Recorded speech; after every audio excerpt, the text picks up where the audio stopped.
Namaste, I'm Jen and I'm here today to share another yoga teaching with you and guide you into a meditation.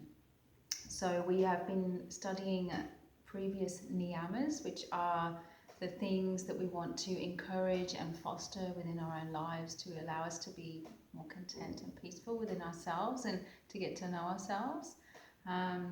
Last week it was tapasya, about self-discipline. We've also looked at santosha, how to embody contentment, and saucha, which is purity, how to live a pure and honest life. So this week we are at number 4, which is second from last. So number 5 will be the last one, and that'll be our last one of the year. So today is Swadhyaya. Swadhyaya. It's a bit of a mouthful, that one, Swadhyaya. And this is about self-study, self-observation. So starting to understand and observe your own self and how you react in the world, how you react with yourself, how you react with others, your own behaviours and all that sort of stuff. So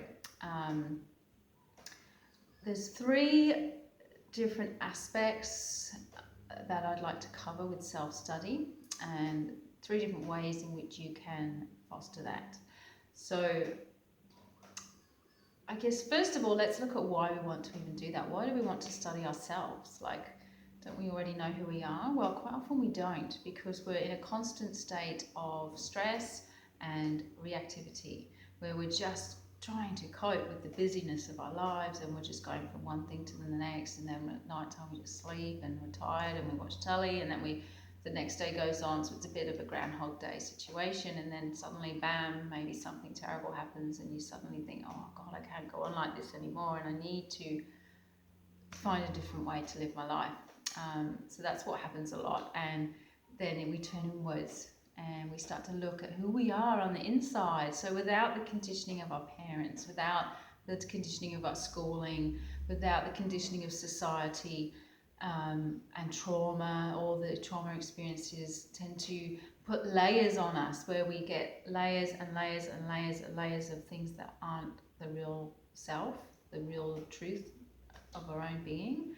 They're just conditions that have been imposed upon us, expectations, reactions to different experiences with our lives. So the practice of yoga and meditation helps to peel off those layers, a bit like an onion. So you just continually take off layer by layer by layer until you start to connect with who you really are, who you were when you were born, before all of life got in the way.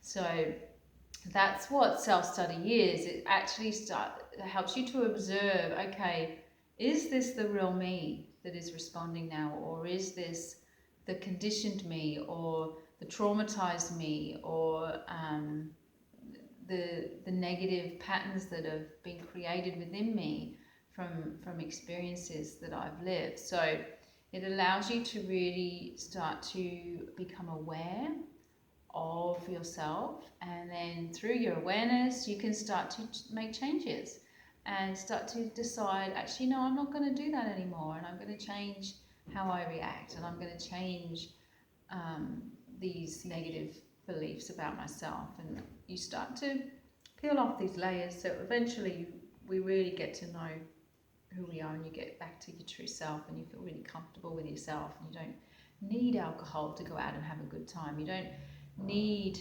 marijuana to help you relax, because it's in you already, and you just become so comfortable with who you are, and then from that you become more of a beacon for others. People want to be around you because they feel comfortable with you, and then you can be of a real service to community, to your family, to your friends. So yeah, that's the reason behind, I guess, is so that you can be comfortable with who you are, and then you can also help others. So I will start with the first step, I guess, would be to just start with number 1, would be to, in the yoga ancient times, part of this teaching was to study scripture.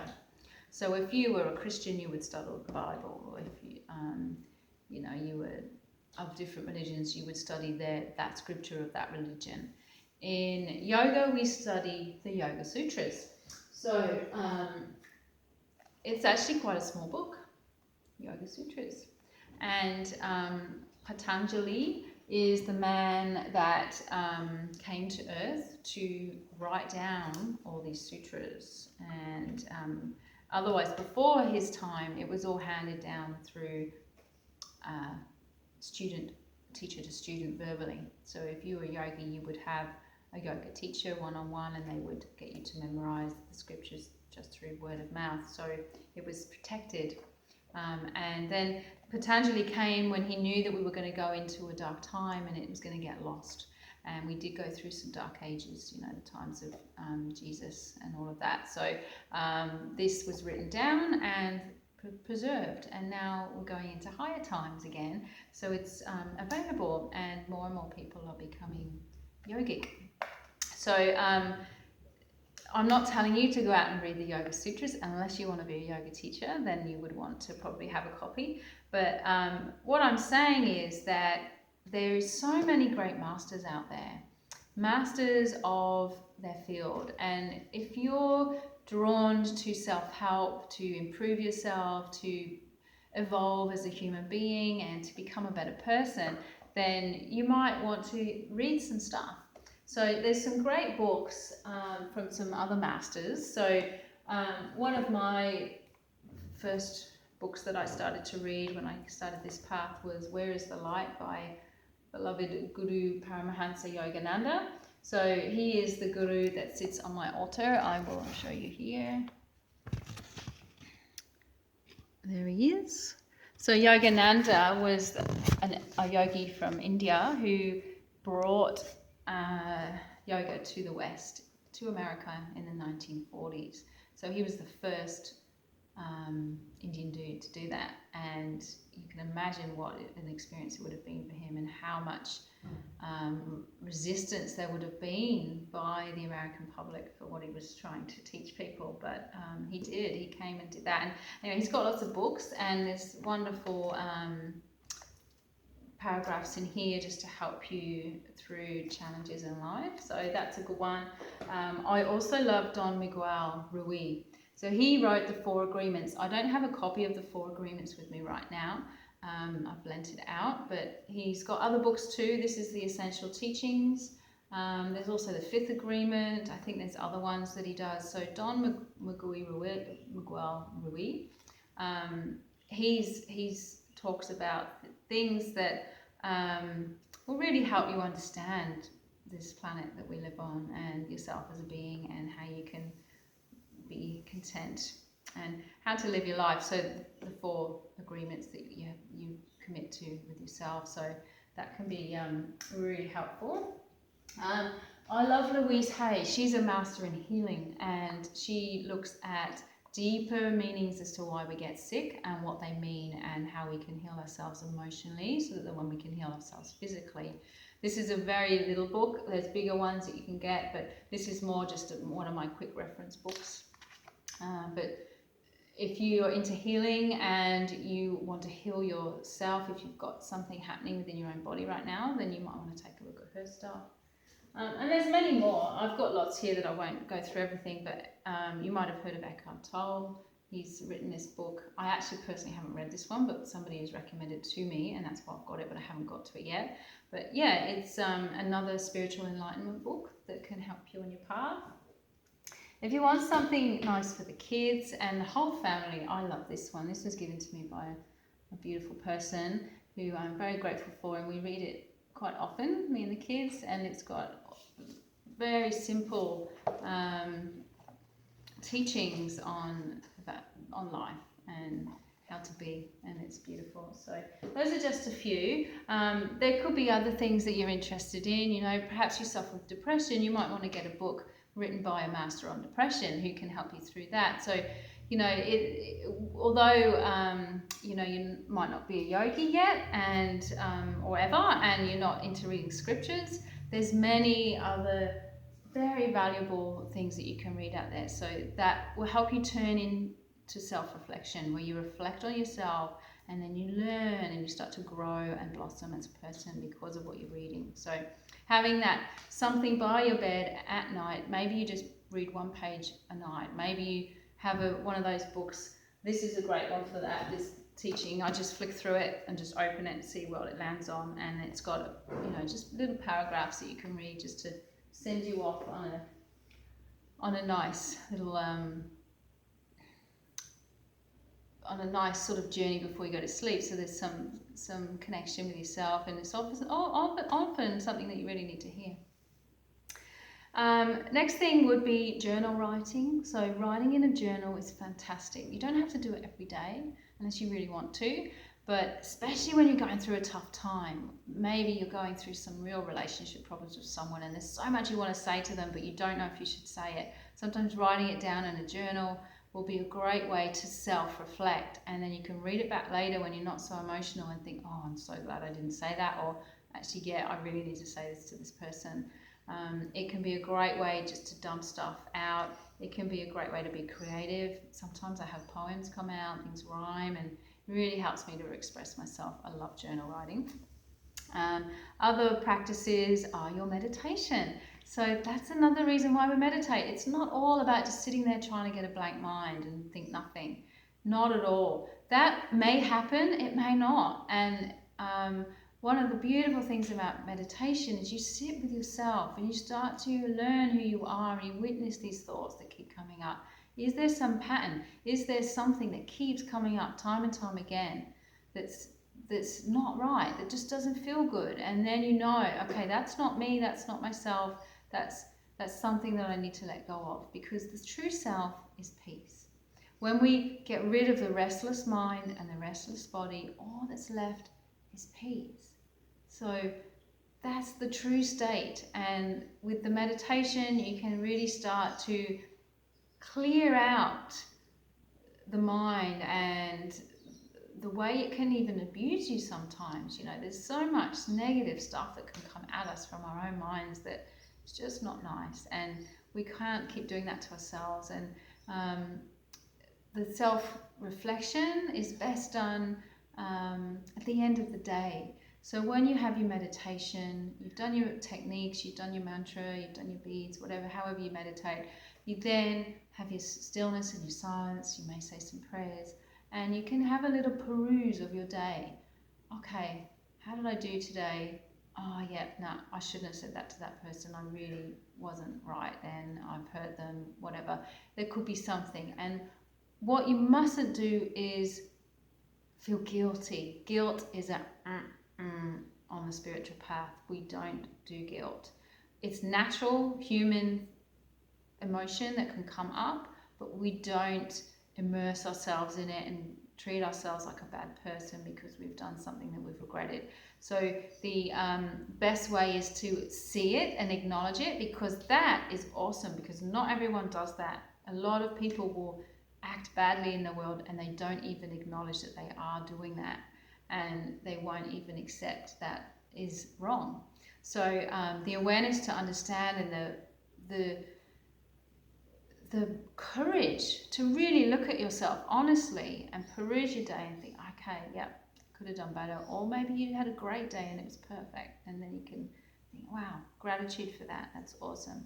So if you find there's something that comes up that you weren't great about, what do? You acknowledge it, you think, okay, I'm going to do better next time, and you let it go. So the acknowledgement, the acceptance, and the letting go, because we can't hold on to this stuff from the past. There's nothing we can do. It's done. So we can learn from it. That's the best thing we can do. And when we learn from the past, we set ourselves up for a much happier future, because it's those people that stay stuck in negative patterns without any awareness, just blindly moving forward through these circular patterns of negative behaviors, that they will not find contentment and not find any happiness. But those that are courageous enough to sit, to meditate, to do the inner work, to do the time, to take the time to really reflect on themselves and learn from different things that have happened in their lives, those are the people that will find peace and contentment and happiness. So that's what we're all aiming for ultimately, isn't it? Because the more of us that are in that state, the more peaceful the world is going to be. We're not going to be living in fear and guilt and resentment and all those other negative forces that try to steal our peace away. So yeah, and another technique is your mantra. So mantra allows things to come up and percolate up. So it's not all about settling down, trying to get everything peaceful so that we can just sit in this really nice peaceful state. It's actually, especially the Om Namah Shivaya, it's a cleansing, purifying. It's actually going to bring stuff up, and you might have to look at it in your meditation and think, oh yeah, oh that's really yucky, I don't like that feeling, it's coming up again, and it might make you feel really uncomfortable, but that's okay, that's good. The mantra is working, the mantra is bringing up the stuff that needs to be released. But you've got to be careful not to hold on to that yuckiness that comes up and ignore it and push it away. You have to acknowledge it, really own it, and think, yeah, okay, I see that now. I see that what happened back then could have been done differently had I known better, but I didn't know any better. I was doing the best I could in the time that I had in that situation. I didn't have the knowledge that I have now. And from that, you can then make that intention to move forward and to let it go and not to feel guilty, and just take that big step forward to peace and happiness. So I hope that helps. So self-study, Swadhyaya, it's very hard to say. And yeah, it's a constant practice. So you never, unless you're a great master and you're a Buddha, you're always going to be working on these things that I'm going through, because that's the nature of this world. That's what we're here to do. We're here to learn. We're here to evolve. We're here to burn up karma. So it's constant. So you'll have ups and downs. You'll have times when you feel so enlightened and at peace and like, yeah, I've made it. I really feel content. And then something comes up again, and it's all this peeling off the layers one by one, and it takes years of practice, and it's a journey, and it's an awesome journey. It's much better than being stuck, ignorant, and in delusion, and not happy at all, just constantly, addicted to things and to desires, and just turning around, doing the same thing, making the same mistakes. So no judgment whatsoever on those people, because they don't know any better. And if you're one of those people, then you're already doing a great thing by watching this, because you're ready to take a step. But we've all been there. I've been there. And it's always those big events in our lives that snap us out of those dark times to make us move forward to better times. So, but only if we really look at it as a learning experience, so we don't wallow in the emotional darkness that may have happened. So perhaps there's grief, perhaps there's a sense of regret, maybe there's resentment and anger, and if we wallow in that, we will never feel happy. So we really have to learn to self-observe, to understand, okay, I have these feelings, that's okay, but I'm choosing to let them go. I'm choosing to forgive people, forgive yourself. What other choice do you have? So I hope that helps. So let's start our meditation. And option to use your malas if you have some. And we're going to go back to a simple mantra today. This is the first mantra that I give people. It's simple. It really helps to connect with true self. So this mantra, if you're unsure who you are and you're really feeling clouded in your mind, then this is a great mantra to always come back to. It actually means I am spirit. So it recognizes that you're not this physical body of bones and flesh. You're not this mind and all its world of thoughts. You are actually the energy body that lives inside the body, that has the mind as a tool. So once you connect with this mantra and you feel that mantra revolving around you, you might start to get this understanding, oh yeah, I'm witnessing the body, I'm witnessing the thoughts, but that's not me. And once you start to feel connected with the energy that you are, then you're really on the path to peace and to contentment. So you won't be as hurt by things that happen to your body. It won't be as hurt by the thoughts in your mind, because you know they're not real, they're just thoughts. So let's begin the Hong Sa and the meditation. Hong Sa is the mantra. Hong Sa, Hong Sa. So it's HONGSAU, Hong Sa. I am energy, I am spirit. And I want you to not just, be all blasé, Hong Sa, Hong Sa, Hong Sa. I want you to really say it within your own heart with conviction. You might have to say it forcefully to begin with, because your mind is so determined to distract you. Hong Sa, Hong Sa. And then maybe as you get into it, it might start to soften and it might be Hong Sa, Hong Sa. So you can really play with the way that you repeat the mantra. So find a comfortable seat, sitting either cross-legged or in a chair so you're supported. Close down the eyes. We'll do 108 Hong Sas. I'm going to use the malas to help me go around and know that I've done 108. You can just stay with me and stay with the mantra, and then you'll know when it's time to stop the mantra, because I'll tell you. So the eyes are closed and you witness the breath flowing in and out of your nose.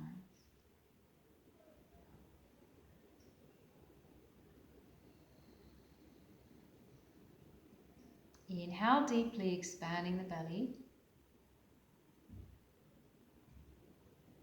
Exhale fully, navel in.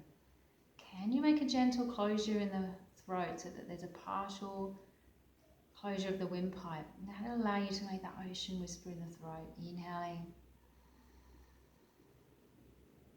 Brief hold. And exhale. Inhale. Hold. And exhale.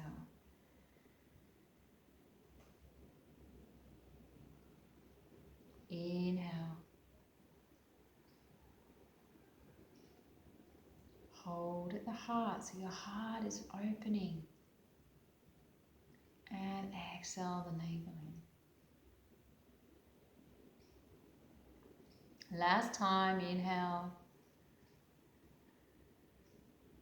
Hold. And exhale. Now find a natural breath, so there's no control, no effort.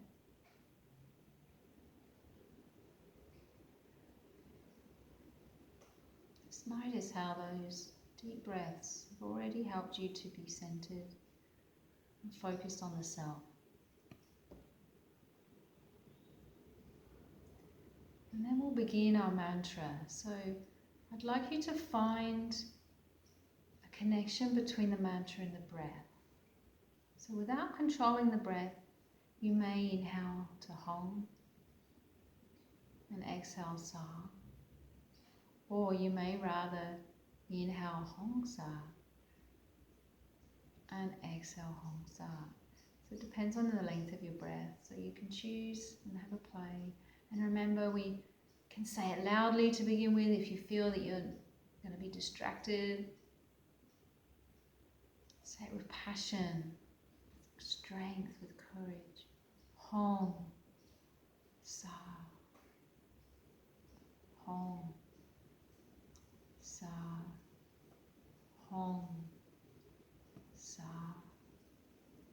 Hong Sa. So you keep saying it in your own mind, in your own head. And we'll continue on our own now together in silence. If your mind gets busy, that's okay. As soon as you've noticed that you've gone off with it, just come back to the mantra. It's no biggie. It's all good. Hong Sa.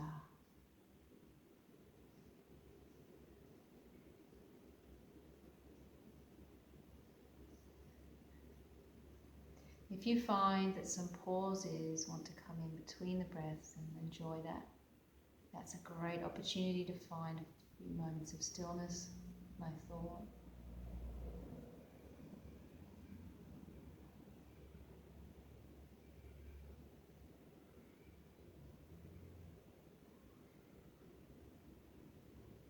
And your inner gaze, that inner awareness, can be at the spiritual eye, point between the eyebrows.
Now cease the Hong-Sa mantra.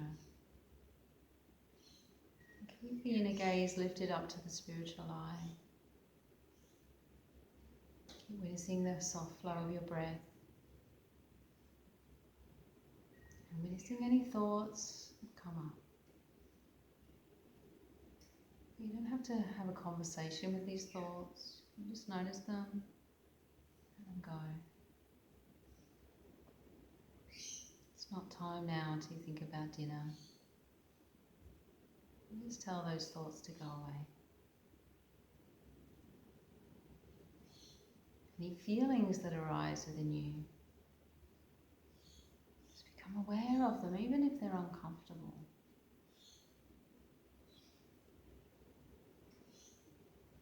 acknowledge it. Maybe even ask yourself, what are these feelings in regards to? Can you be shown by your higher self? Can you let them go?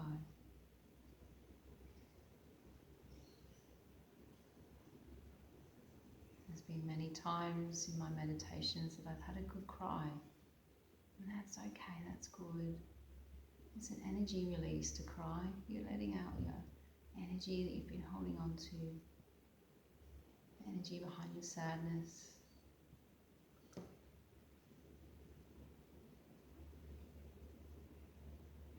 So don't worry if those kind of things start to happen. It's all for good.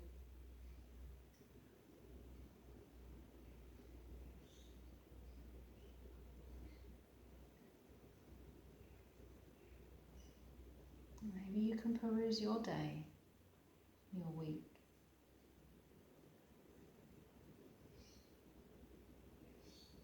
Notice if anything arises.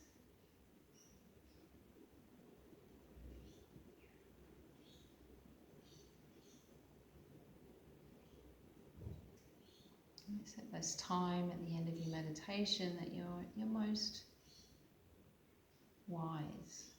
So you might be able to discriminate a little bit more about what's right for you and what's not.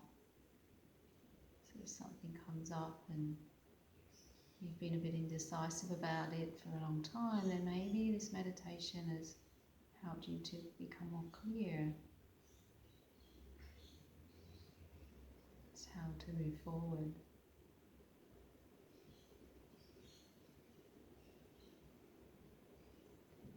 And remember, any feelings of guilt or shame, resentment, anger, jealousy, they're all negative forces that are just trying to sabotage your own inner peace. They're not for good. They're no good. You can let them go.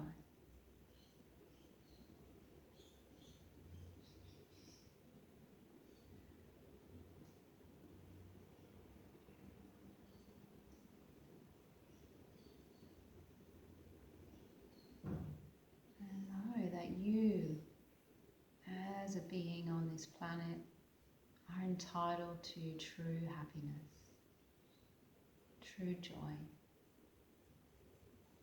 to truly live your life in line with your own values,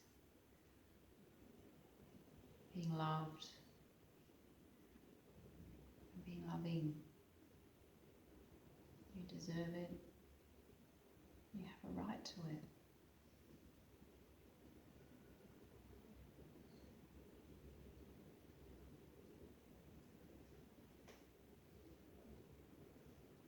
So the self-reflection must be done in a loving way. No judgment, no harshness, in a loving way towards yourself so that you can gently understand how things have come about and how you can move forward and make things better. So sometimes we may even need to go back to something from the past and say something to someone. Maybe we hurt someone a long time ago and you feel that now's the time to acknowledge that and say sorry. I've done that a few times. Maybe something happened yesterday.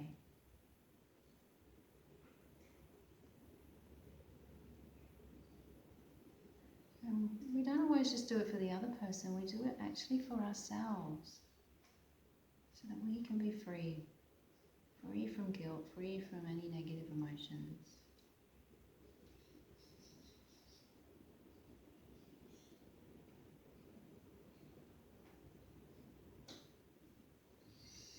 So as we've concluded the session and we've ended our time of reflection, we start to bring the hands together at the heart and bow the chin in gratitude for these teachings.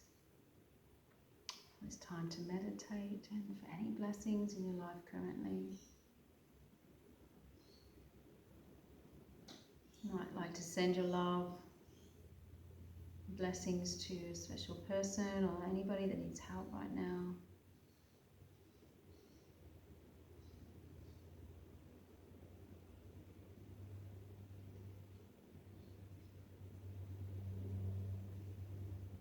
If there's anything that you've learned from this session, from this time of self-reflection, self-study, then perhaps you can set an intention now as you move forward.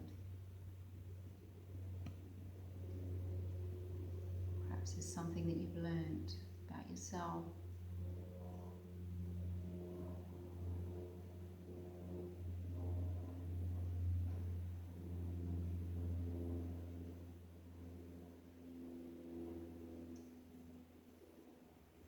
Now we'll take a deep inhale together. Om Shanti, Shanti, Shanti. Namaste. So you can open your eyes whenever you're ready. And I'd just like to add a couple more things. So trying not to talk too much so that I don't burst your bubble of relaxation from your meditation, but I just thought of another thing to add would be that sometimes it can be hard to break patterns, and although we've recognized something that happens within ourselves and we set an intention to change that, it can take some practice to actually change it, and we might not succeed the first time, and it might keep coming back like a boomerang. But what we notice is that each time it comes back, we are quicker to be aware of it happening, and quicker to course correct, and quicker to acknowledge and set the intention again, until eventually it doesn't happen anymore. And then one day you look back in your self-study, in your self-reflection, you think, I used to do that, I used to be like that, and now I don't do that anymore. How awesome. And that's your moment of revelation, of enlightenment, where you can really feel proud about the inner work and the practices that you've been doing. So I thank you very much for listening, and I'd actually like to share a personal story about one of my little learnings. And if you know me, then you'll know that I'm one of those people that wants to help a lot, and I don't feel good if I'm not helping. So when there's a person in crisis, I have this overwhelming urge to help and assist, and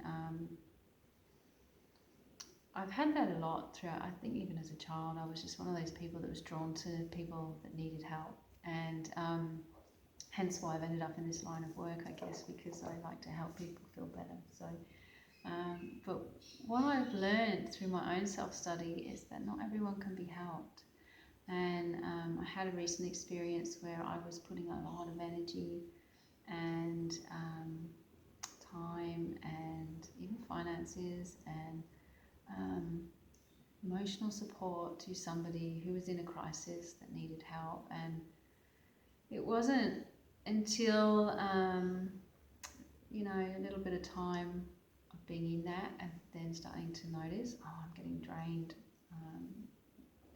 and also the self-reflection helped me to realize that this isn't even really helping the person, and seeing that they're not changing, they're not doing their own work. So the self-study was really important to me, and it was really helpful for me to sit back and come out of the situation and realize that actually this time I can't help.